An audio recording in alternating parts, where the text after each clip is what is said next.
It may look like a Dark Avengers season, but this is the season of Dino Shield. I'm so excited. Let's hop into it. How's it going, folks? Welcome back to the Snap Academy. I'm Muse, and today we're breaking down the January Season Pass cards and spotlights. Let's go. I'm so excited for this. Kind of like I said earlier, I think this is really going to put, especially week one, honestly, going to put Dino Shield over the top. I think it's going to be a meta relevant deck again. I'm so excited. I love that deck. Let's hop into it. So Iron Patriot, he is our Season Pass card. He is a 2/3. On reveal, add a random 4, 5, or 6 cost card to your hand. If you're winning here after next turn, give it -4 cost. We're making a card. We know how powerful that is, and if it's a 4 cost, we're playing it for free. 5, we're playing it for 1, and 6, we're playing it for 2. I think it's pretty balanced. You can do a couple synergies like Nebula in a lane, play Iron Patriot on 2, and see where they go. Or you can build your deck around kind of winning that lane. I like the mind games, making people play in the specific lanes. Super fun. You can even do, this is a whole lot of nothing, but like a Jean Grey on 3, and then Iron Patriot on 4 on another lane. If you play, another card on her first, and then over there, they kind of force your opponent to play into the Jean first.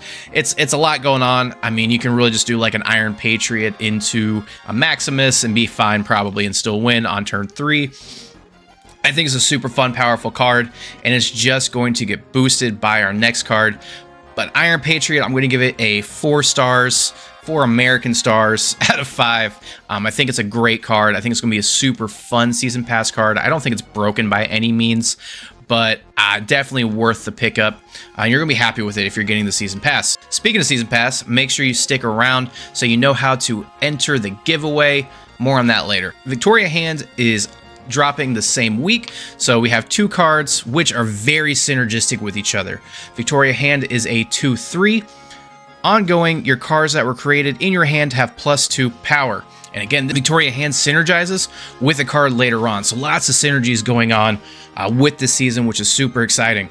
So Victoria Hand, you're giving everything in your hand that was created in your hand. See, I've been saying in your hand a lot because it's very important, because Victoria Hand does not work with Loki or Arishem. Super awesome that Arishem does not have the support on this. Otherwise, Arishem would be out of control again, which is why, again, I'm really excited to play the old school, maybe Moon Dino stuff so that we're getting that bonus too. I think this is what we need to get over the top so we can start playing Devil Dinosaur again, because we all have so many variants of Devil Dinosaur. We want to play that card, right? 100%. I'm giving Victoria Hand just a quick, honestly, 4 stars as well. 5 stars for Dino Shield. I think she's very niche. She's a very niche card.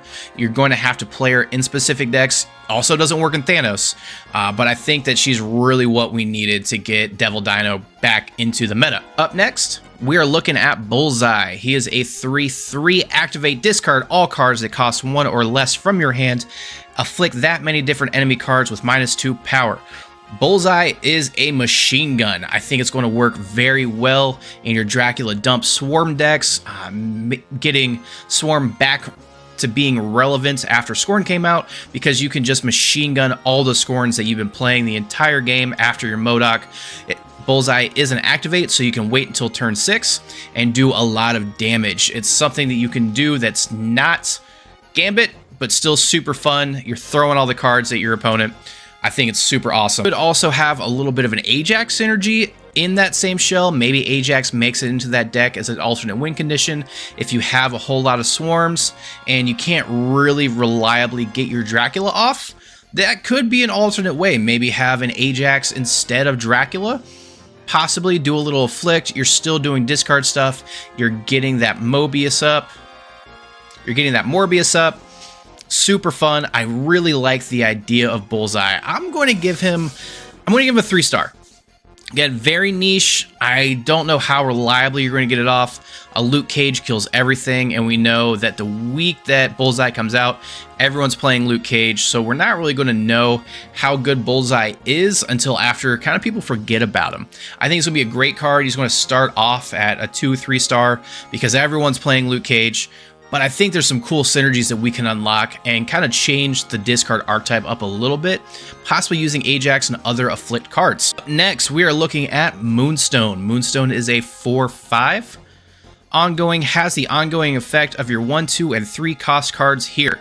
So it is in the lane, but it works with Victoria Hand. So you can kind of double up that Victoria Hand without having to, play Victoria Hand into Mystique.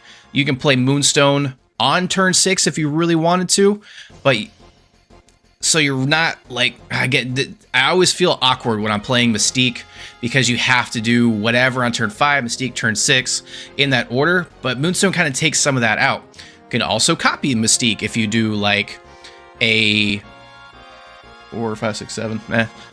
It's a turn 7, but you can do like Mystique turn 5 after copying something, the Moonstone on top to double it up. You could even do like a turn 7 magic shenanigans. You have an Iron Man in the lane, then a Mystique in the lane, and then Moonstone on top of that Mystique to double up. So that could be some fun stuff. Maybe possibly see some negative. A different turn 4. If you don't pull negative, because Moonstone also works on top of Ravonna. So this could be an alternate playline for a negative deck. People aren't really saying a lot about Moonstone being able to do that, but I think this could be a powerful deck for her. But also just throwing her into your Dino Shield deck again. See, I keep saying it. This is why I keep saying that, this is the season of Dino Shield. So excited. Before we get to our last card, let's get into the giveaway.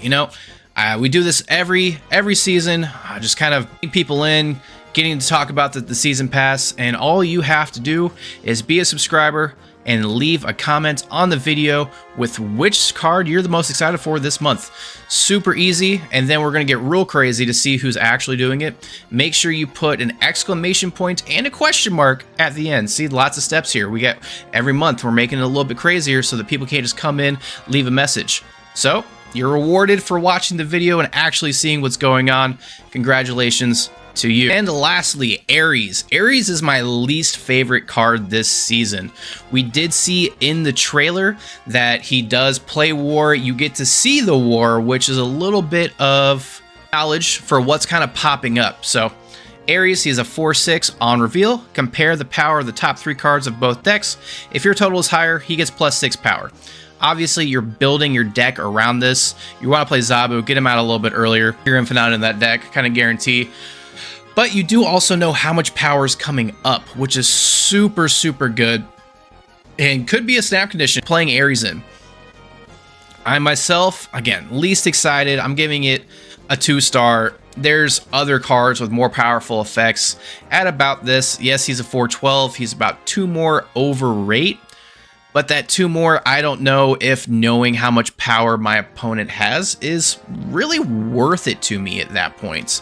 I don't know. Big stuff, Surtur decks, obviously. Maybe we'll see Surtur again with Ares, just since we're already playing big stuff.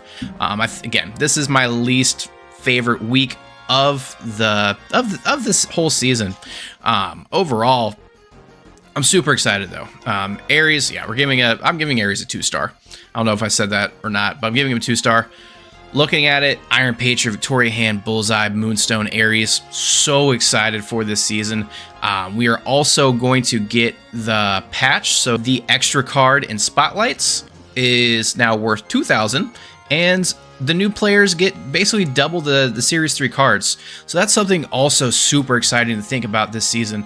We're starting that move towards the kind of what we've been talking about, the last year and a half, 2 years, about getting more cards, being able to have more agency in our cards. Second Dinner seems to be listening. I'm super excited for this whole patch, this drop. And then in February, we're getting Character Mastery.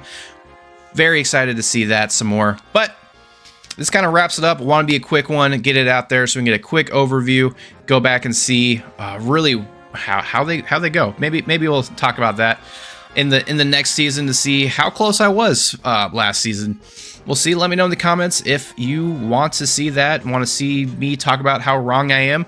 I know I had a guy talk about me and Robert, the editor. It was two guys talking for an hour. We didn't know what was going on, but you know what? Let me know. Do you think that these are going to be more powerful, less powerful? Who knows?